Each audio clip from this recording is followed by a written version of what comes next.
everybody, and welcome to the Upkeep for Monday, December 16th, 2019. That's right, it's all of the magic news you need in 10 minutes or less. Big news about Theros Beyond Death. We now have seen the first preview cards from this set. Yes, there are some awesome planeswalkers, including Elspeth and Ashiok. Yes. Ashiok making nightmares. Yes, we saw some really cool alternate arts for them also, where they're like amazing statues. It's really cool. Oh, it's very, very cool. Really hyped for Theros. And if that doesn't get you hyped enough, there's a new trailer out that was revealed at the Game Awards. It's so spooky. I was spooked watching it. I was way spooked watching it. Ashiok, Elspeth is in it. Weaving nightmares for Elspeth, sending her down to the underworld. Oh, very cool. I loved it. We also know all of the mechanics. That was in an article by Matt Tabak. We have Escape, which is on Elspeth, which helps you get things cast them from the graveyard, which is pretty cool. Flavorful. Devotion is back. Yay, Devotion. Seeing it in all its cool ways. Constellation. Excellent. Which I was a big fan of. That's from Journey into Nyx.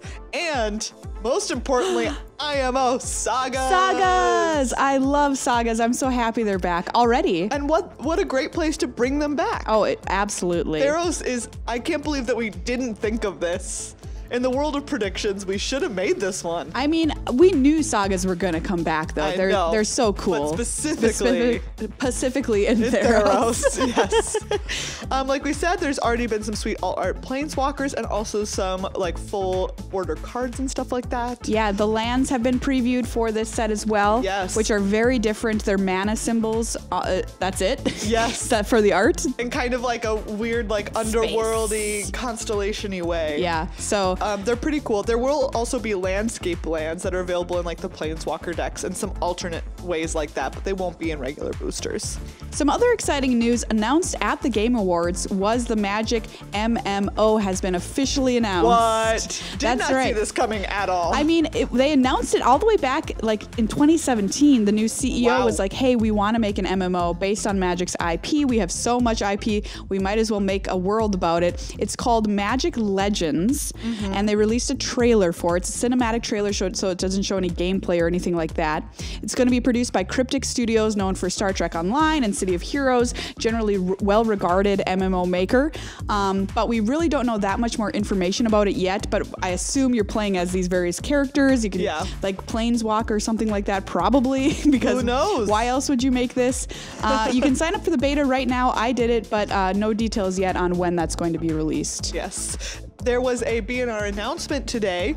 There were no banned or restricted cards, but they are announcing a change in the pacing of banned and restricted announcements. They say, quote, going forward, we'll no longer be making a commitment in advance to when the next BNR update will be. While we still expect changes to come at a similar pace and will always announce changes on a Monday, we'll be allowing some flexibility in the exact week of changes. This will let us be more agile and responsive with changes when needed, while respecting the needs and timelines of competitive events. We'll still do our best to avoid making changes to a format too soon before a major event so as not to negatively impact players' plans and preparations. And this makes a lot of sense to me because they have been recently kind of being flexible with their own BNR schedule and changing it around and whatever. Lots of stuff like, oh, we're going to make a special announcement. A lot of emergency announcements. Yeah. So now they're basically just saying, hey, guess what?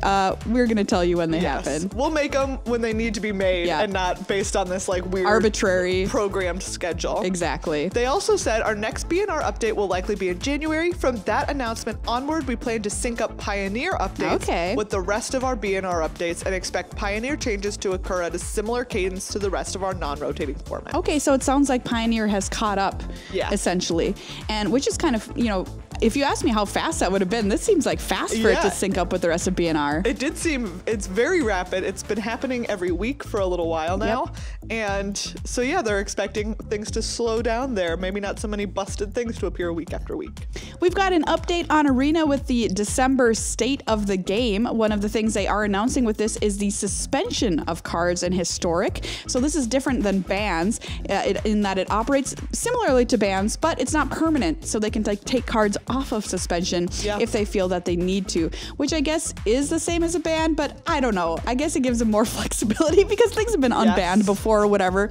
Maybe it's just a different way to think about it because it's in Historic, which is a strictly arena format. Yes. They say they're happy with the current historic meta. No deck is more than 5% of the field, but want to be proactive with 4 suspensions. Those are Once Upon a Time, Field of the Dead, Veil of Summer, and Oko. What a surprise. What a surprise. As someone who has gotten to watch many people try and cast Veil of Summer to prevent a red spell from hitting their creature, I think you could have left that one in. There's some historic events coming up on Arena 2. Historic Artisan's going to happen the 20th through the 30th this month. That's commons and uncommons only. You can win some card styles. And a historic challenge coming up in January the 11th through the 13th, which is a competitive best of 3 event. If you get 8 wins, you get 15,000 gold, 40 historic boosters, a copy of Treasure Hunt, and Gaia's Cradle card sleeve. Dang. Which is pretty good. The entry fee is steep because of that, but it'll be a fun event if you want to play some competitive historic next month. Yeah. Finally, we have a friends list. Sorry, I hit laughter, but I meant to hit applause. On our soundboard. All right. Well, anyway. We have a friends list. Yay! But there's still no chat, so yeah. I mean, now you can see your friends and be like, "Ooh, they're online. They're online. Guess I'm gonna have to text them to see if they want to play." Cool. Big improvements to performance, according to Wizards of the Coast, happened with the November update, but they're still working on updates to memory leaks. So they're happy with some performance updates, still working on more. Yes, there was a Game Awards after party event on Arena. It was super sick, but it did end today. Maria, you got to play it. You thought it was very cool. Yes, it was super cool. It's Ashiok versus Elspeth, 2 pre-constructed decks, playing with a lot of power, literally. There were the boxes, there's Black Lotus, there was Ancestral Recall, which I cast, Megan, which you're probably very jealous about. Wildly jealous. Apparently the decks were actually very well balanced too. They looked at the win rates of them, and it did feel like Elspeth versus Ashiok, like from the trailer. I definitely had that feel to it. It was very, very cool, and you got to play with a couple of new cards, including Elspeth and Ashiok from Theros. Nice. There's the Brawl Days event happening through January 16th. Unlimited Brawl play in a separate queue. You've got to pay 10,000 gold or 2,000 gems to get in, though. Dang. People aren't super happy about that, I'll let you know. You can get a copy of Rise the Redeemed. Oh, excuse me, Reese. Reese. Proper Welsh name. Get out of here. Rise. Rise. I did pay for it, so you might see me in the Brawl queue. There also is now updated deck sorting. You can sort your decks by format, color identity, alphabetical, or last modified, and search for them by name or any combination of the above. Great. Magic Fest Oklahoma City happened this past weekend. Matt Carlson took the whole thing down, playing standard with Jeskai Fires. Nice. Congratulations also to Frank Karsten, Yay, who made Frank. the top 8. There were only 348 competitors. That is so That is small. a real low. Very small. In what has been a couple of months of lows for attendance at these events. Simic Flash had the best showing with 2 copies in the top 8 and 33% conversion rate. Yeah, more about this stuff on our full-length podcast, Good Luck High Five, this week. SCG had a Players Championship this past weekend. Congratulations to Oliver Tomiko taking the whole thing down, winning $20,000 and a wrestling belt. Sure. For some reason. Okay. We had 3 formats: Legacy, Modern, Standard. His decks were 4-color Mentor in Legacy, Modern Bant Urza, and Standard Simic Flash, which I think is like he just chose the 3 best decks decks in all formats. Yep. There are some changes coming to Magic the Gathering online qualifying tournaments. They have a new Premier Play program. There are a lot of changes. Yeah, it's a lot of information. If you are heavily invested in that, you can go and read that whole thing. A couple of sum ups. Yeah. The Magic Online Championship Series and the Players Tour Qualifier system have been combined into a single seasonal program. So the season's going to be about 17 weeks, and it's going to culminate in an in-person Champions Showcase, which sounds to me like this is replacing the Magic Online Championship Series, which was a big tournament that they hosted at Wizards of the Coast every year on Magic Online, with a prize pool of $70,000 and a Players Tour Finals invitation, which is a pretty good prize. Yeah, Players earn a single qualifier point to unlock access to Magic Online Premier Play events in either the PTQ path, the Magic Online Champions Showcase path, or both. Yeah, so again, more info on that on dailymtg.com.